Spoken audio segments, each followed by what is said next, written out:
Hello दोस्तों, नमस्कार। स्वागत है आपका हमारे यूट्यूब चैनल सम्राट एजुकेशन में। दोस्तों, आज की इस वीडियो में आप लोगों को बीएससी एग्रीकल्चर 5th सेमेस्टर के एक विषय pests of crop and store grain and their management AG 503 का 4 मोस्ट इंपॉर्टेंट लॉन्ग क्वेश्चन बताने वाला हूं, जो कि आपके एग्जाम के लिए बहुत ज़्यादा इंपॉर्टेंट होने वाला है।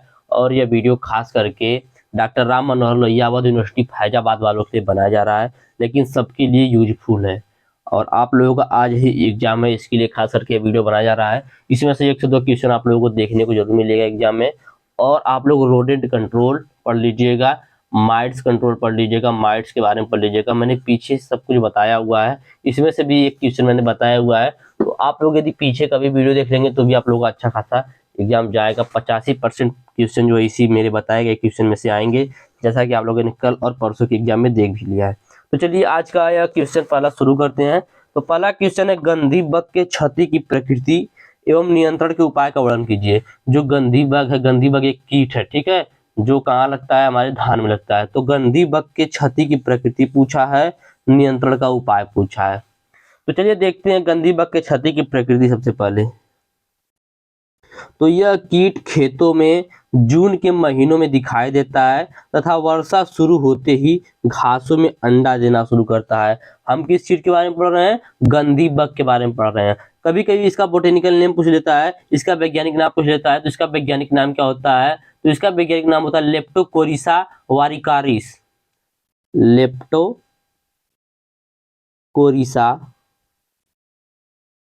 लेप्टोकोरिसा वारिकानिस वारिकारनिस, ठीक है। तो ये इसका बोटेनिकल नेम होता है, याद रखेगा आप लोग। गंधी बग का वैज्ञानिक नाम होता है लेप्टोकोरिसा वारिकारनिस, ठीक है। तो यह जो कीट होता है गंधी बग, यह खेतों में, हमारे जो खेत होते हैं उनमें जून के महीनों में दिखाई देता है और वर्षा के शुरू होते ही घासों में अंडा देना शुरू करता है। और जैसे ही धान के पौधे उगते हैं उन पर पहुंच जाता है।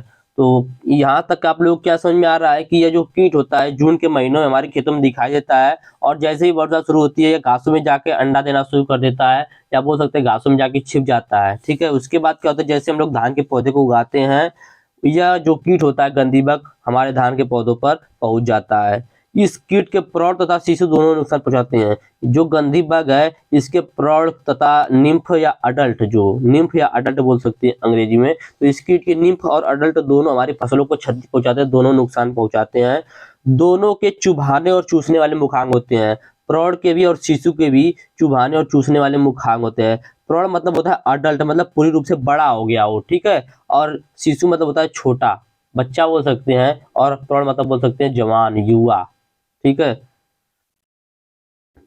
तो यहाँ तक आप लोगों को क्या क्या समझ में आया? देखिए, मैंने पहले आप लोगों को बताया कि ये जो गंधी बग होता है ये हमारे खेतों में जून के महीनों में दिखाई देता है, और जैसे ही बारिश होना शुरू होता है यह कहाँ पर चला जाता है? घासों में। घासों में जाकर अंडा दे देता है। और जैसे ही हम लोग अपनी धान की फसल को लगाते हैं, क्योंकि हम लोग अपनी धान की फसल को बरसात के मौसम में ही लगाते हैं, तो वहां पर जैसे अपनी धान की फसल को लगाते हैं तो उसके बाद क्या होता है, वहां से हमारे धान की फसलों पर आ जाता है। और यह जो कीट होता है इसके शिशु और प्रौढ़ दोनों नुकसान पहुंचाते हैं।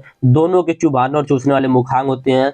हमारे उत्तर भारत में यह जून से अक्टूबर तथा दक्षिण भारत में नवंबर से दिसंबर तक सक्रिय रहता है। यह जो कीट है गंधी बग, उत्तर भारत में जून से अक्टूबर और दक्षिण भारत में नवंबर से दिसंबर तक सक्रिय रहता है।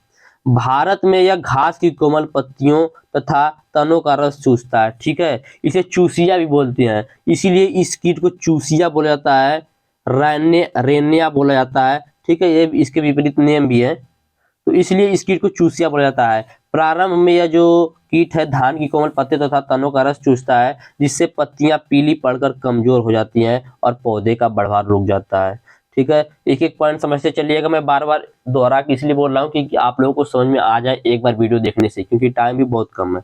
तो शुरू में क्या होता है कि ये जो धान कीट होते हैं धान की कोमल पत्तियों और उनका जो तना होता है उसका रस चूस लेते हैं, जिससे उसकी पत्तियां पीली पड़कर कमजोर हो जाती हैं और पौधे का बढ़वार रुक जाता है।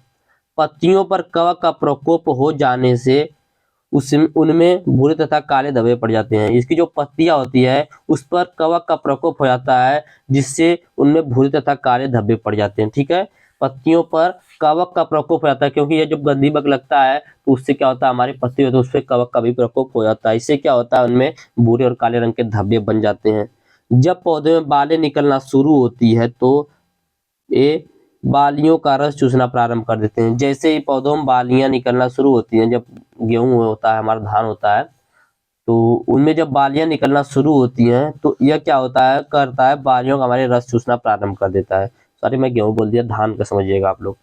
विभिन्न प्रकार के पौधों पर लगते हैं, लेकिन आप लोग यहाँ पे धान को समझिएगा।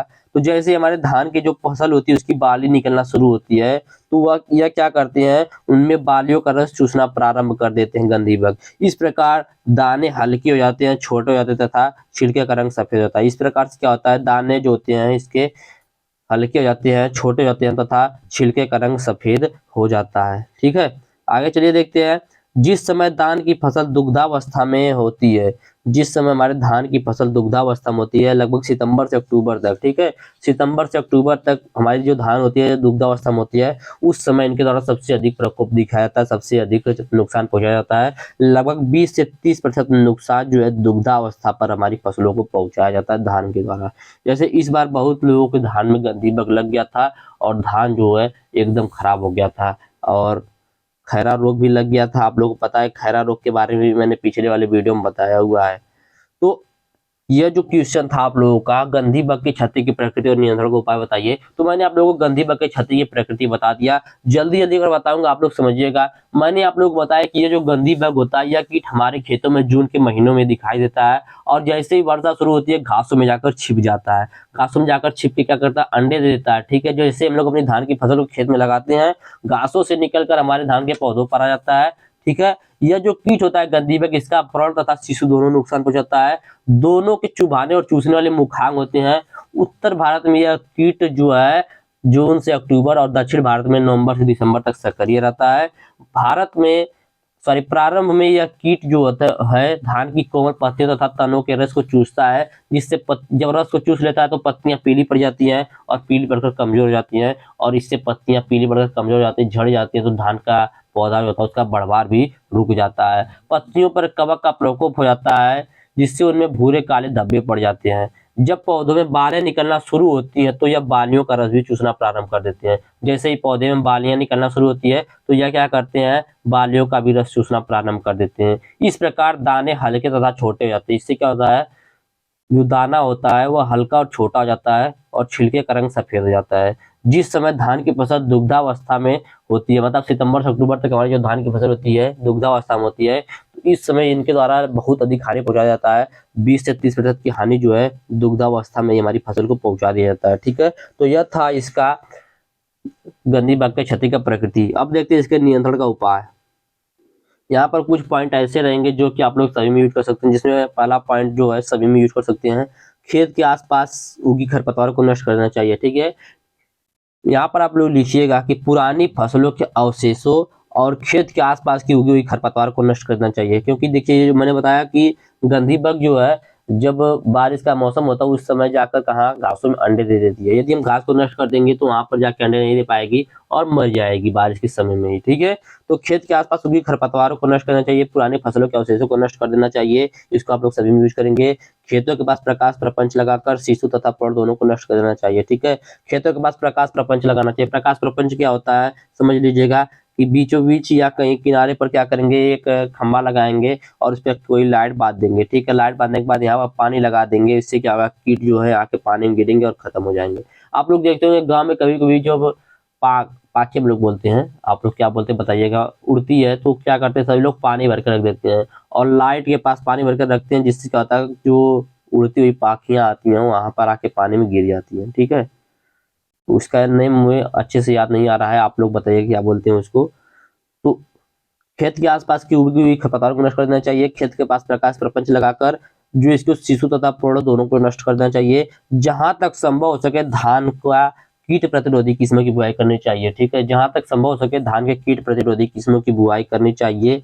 हमें फसल चक्र को अपनाना चाहिए। बीज को उपचारित करके बुआई करनी चाहिए। यह जो मैंने अभी तक पॉइंट बताया सभी में आप लोग यूज करेंगे। ठीक है, बीज को उपचारित करके बुआई करना चाहिए। अगला है पॉइंट, रासायनिक रूप से नियंत्रण के लिए खड़ी फसल में कार्बारिल, ठीक है, कार्बारिल 10% धूल की 20 किलोग्राम मात्रा को प्रति हेक्टेयर की दर से बुरकाव करना चाहिए। ठीक है, छिड़काव और बुरकाव में बहुत अंतर याद रखिएगा।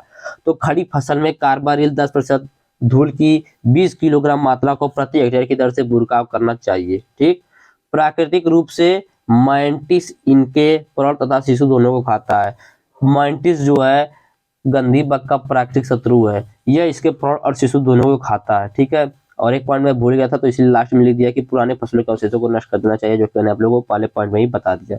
तो यह था आप लोगों का पहला क्वेश्चन जो कि पूरा कंप्लीट हो चुका है। यदि आपसे पूछ दिया कि गंधी बग को आप कैसे नियंत्रित करेंगे, तो आप लोग लिखिएगा कि खेत के आसपास के खरपतवारों को नष्ट कर देना चाहिए, पुरानी फसलों के अवशेषों को नष्ट कर देना चाहिए, खेत के पास प्रकाश प्रपंच लगाकर शिशु तथा प्रौढ़ दोनों को नष्ट कर देना चाहिए, जहां तक संभव हो सके धान की प्रतिरोधी किस्मों की बुआई करनी चाहिए, बीज को उपचारित करके बोना चाहिए, फसल चक्र अपनाना चाहिए, रासायनिक रूप से नियंत्रण के लिए खड़ी फसल में कार्बाइड 10% की मात्रा को 20 किलोग्राम धूल की मात्रा में मिलाकर प्रति हेक्टेयर की दर से बुरकाव करना चाहिए।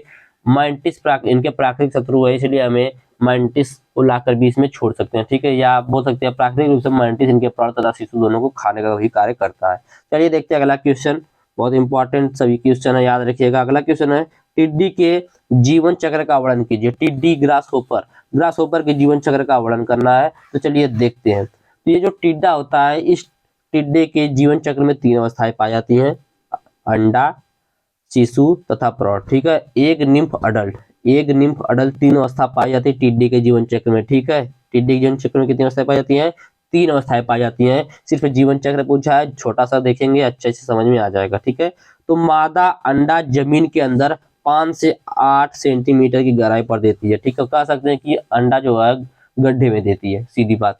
मादा जो है वह अंडा गड्ढे में देती है। ठीक, तो मादा अंडा जमीन के अंदर 5 से 8 सेंटीमीटर की गहराई पर देती है। अंडा 50 से 150 तक की समूह में दिया जाता है। ठीक है, मादा जो है अंडा जमीन के अंदर 50 से 150 तक की समूह में देती है। मादा बालू में 8 से 15 सेंटीमीटर गहरे गड्ढे स्वयं बनाती है। अंडा देने के पश्चात मादा जो है झागदार द्रव निकालती है। ध्यान से समझिएगा एकदम। मादा जो है अंडा जमीन से 5 से 8 सेंटीमीटर की गहराई पर 50 से 150 की समूह में देती है। मादा बालू में 8 से 15 सेंटीमीटर गहरे गड्ढे स्वयं बनाती है। अंडा देने के पश्चात मादा झागदार द्रव्य निकालती है, जो कि अंडे के ऊपर कठोर परत बनाती है। ठीक है, समझिएगा। अंडा देने के पश्चात मादा जो है झागदार द्रव निकालती है। जो अंडा दे लेती है उसके पश्चात मादा झागदार द्रव निकालती है, जो कि अंडों के ऊपर कठोर परत बनाती है। वह जो झागदार द्रव निकलता है उससे अंडों के ऊपर कठोर द्रव बन जाता है। ठीक है, प्रत्येक अंडा चावल के दाने के समान पीले रंग का 7 से 8 मिलीमीटर लंबा होता है। इसका जो अंडा होता है चावल के दाने के समान 7 से 8 मिलीमीटर लंबा होता है तथा इसकी मोटाई लगभग 1 मिलीमीटर होती है। ठीक है, लंबाई 7 से, ये जो लंबाई होती है कितनी होती है? 7 से 8 मिलीमीटर और मोटाई लगभग 1 मिलीमीटर होती है। ठीक है, ध्यान समझिएगा। वातावरण के तापक्रम या नमी अनुसार अंडे 2 से 4 सप्ताह में पककर फूटते हैं। ठीक है, वातावरण के तापमान और नमी के अनुसार अंडा जो है 2 से 4 सप्ताह में पककर फूटता है और इनमें से छोटे छोटे शिशु निकलते हैं। ठीक है, वातावरण के तापक्रम या नमी के अनुसार, या बोल सकते हैं कि वातावरण के अनुकूल वातावरण के अनुसार 2 से 4 सप्ताह में अंडे पककर फूटते हैं और इनमें से छोटे छोटे शिशु निकलते हैं। शिशु की 5 से 7 अवस्था पाई जाती है। इनमें जो शिशु निकलती है इसकी 5 से 7 अवस्था पाई जाती है। 2 से 3 सप्ताह में शिशु जो है वह अडल्ट के रूप में परिवर्तित हो जाता है। ठीक है, 2 से 3 सप्ताह में शिशु अडल्ट का रूप ले लेता है और 1 साल में इनकी एक पीढ़ी पाई जाती है। टिड्डे जो होते हैं 1 साल में इनकी एक पीढ़ी पाई जाती है।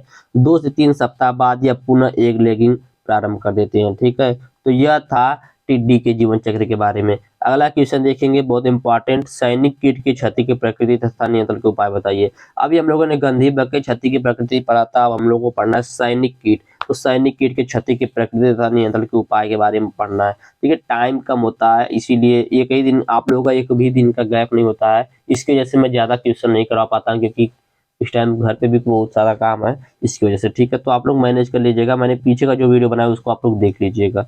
अगला देखते हैं क्वेश्चन है, सैनिक कीट की क्षति की प्रकृति तथा नियंत्रण के उपाय बताइए। चलिए देखते हैं। तो इस कीट की सुंडी हानिकारक होती है। ये जो सैनिक कीट होता है, इस कीट का जो सुंडी होता है बहुत हानिकारक होता है, जो कीट प्रारंभ में या धानों की पत्तियों एवं तनों को काटकर हानि पहुंचाता है। ठीक है, इस कीट की सुंडी हानिकारक होती है। सुंडी को बोल सकते हैं हम लोग लार्वा। ठीक है, तो इस कीट का लार्वा हानिकारक होता है, जो कि प्रारंभ में धानों की पत्तियों एवं तनों को काटकर हानि पहुंचाता है। ये भूमि के ऊपर पौधों की पत्तियां खाते हैं। ठीक है, आप लोग सोच रहे होंगे इसको या आर्मी वार में या सैनिक किट क्यों कहते हैं, तो इसलिए कहते हैं क्योंकि ये जो देखिए एक फसल जो होता है, यह मान लीजिए आपका एक खेत है या दूसरा खेत है। ठीक है, पहले इस खेत में नहीं जाएंगे, मान लीजिए इस खेत में आए हैं तो इस खेत की पूरी फसल को नष्ट करने के बाद ही इस खेत में जाएंगे। मतलब एक खेत की फसल को नष्ट करने के बाद चलो दूसरे खेत पे हमला बोल रहे, फिर दूसरे पे हमला करने के बाद खत्म हुआ तो तीसरे पे हमला करते हैं, इसलिए इसको सैनिक कीट या आर्मी वार में बोला जाता है। ठीक है, तो इस कीट की जो लार्वा होता है वह बहुत हानिकारक होता है, जो कि प्रारंभ में धानों की पत्तियों एवं तनों को काटकर हानि पहुंचाता है। ये भूमि के ऊपर पौधे की पत्तियां खाता है। इसकी सुंडियां धान के कल्लों में तथा पौधों की जड़ों के पास दिन के समय छिपी रहती हैं। यह जो कीट होता है आर्मी वार में जो होता है, इसकी जो लार्वा होती है, सुंडी होती है, धान के कल्लों में तथा पौधों की जड़ों के पास दिन के समय छिपा हुआ रहता है तथा रात्रि के समय निकलकर पौधों के विभिन्न भागों को काटता है। ठीक है, दिन में छिप जाएगा कहाँ पर, पौधों के जड़ों के पास या कल्लों के पास, और रात्रि में निकल कर क्या करेगा, पौधे को काटने का काम करता है, पौधे के विभिन्न भागों को काटता है। एक खेत की फसल को नष्ट करने के बाद ये दूसरे खेत पर आक्रमण करते हैं। खेत की फसल को नष्ट करने के बाद ये क्या करते हैं, दूसरे खेत की फसल पर आक्रमण करते हैं, इसलिए इसे आर्मी वार्म या सैनिक कीट भी कहा जाता है। ठीक है, इसके अत्यधिक प्रकोप से 80% तक हानि पहुंचती है। इसके प्रकोप से 80% तक की हानि पहुंचती है। किसी खेत में यदि आर्मी वार्म लग गए तो 80% तक की हानि हमारी फसलों को हो सकती है। इसके नियंत्रण के लिए हमें खेत में पानी भर देना चाहिए। ठीक है, कार्बारिल 10% को 25% की मात्रा से बुरकाव करना चाहिए। क्लोरोपायरोफास, ठीक है, क्लोरोपायरोफास 20 EC को 0.05 की मात्रा को प्रति हेक्टेयर की दर से छिड़काव करनी चाहिए। तो यह था आप लोगों का तीसरा क्वेश्चन जो कि मैंने आप लोगों को बताया। अगला क्वेश्चन देखते हैं, बहुत ज्यादा इंपॉर्टेंट है। ठीक है, चावल के घुन के बारे में जानेंगे हम लोग। किसके बारे में जानेंगे, चावल के घुन के बारे में। तो चावल के घुन के बारे में पूछता है, चावल का घुन के क्षति के प्रकृति, मतलब पूरा जो भी पूछेगा विस्तार से हम लोग देखेंगे चावल के घुन के बारे में। ठीक है, तो इसमें चावल के घुन के बारे में चलिए देखते हैं। तो इसकी दो प्रजातियां पाई जाती है। ठीक है, चावल के घुन की कितनी प्रजातियां पाई जाती है, दो प्रजातियां पाई जाती हैं। पहला सीटोफाइलस ओराइजी, दूसरा है सीटोफाइलस ग्रेनारियस। ठीक है, सीटोफाइलस ओराइजी, सीटोफाइलस ग्रेनारियस। इसका ऑर्डर की बात करें तो यह कोलियोपटेरा गण से आता है। ठीक है, कोलियोपटेरा गण से आता है। फैमिली की बात करें तो नीडा फैमिली से आता है। पोषक अन्न की बात करें, होस्ट प्लांट की बात करें तो यह चावल, गेहूं, धान, मक्का, ज्वार तथा जौ आदि फसलों पर क्या होता है, पाया जाता है। ठीक है, कौन सी कीट की हम लोग बात कर रहे हैं, तो घुन की बात कर रहे हैं। ठीक है, घुन आप सभी लोगों ने देखा होगा। चलिए देखते हैं इसके बारे में।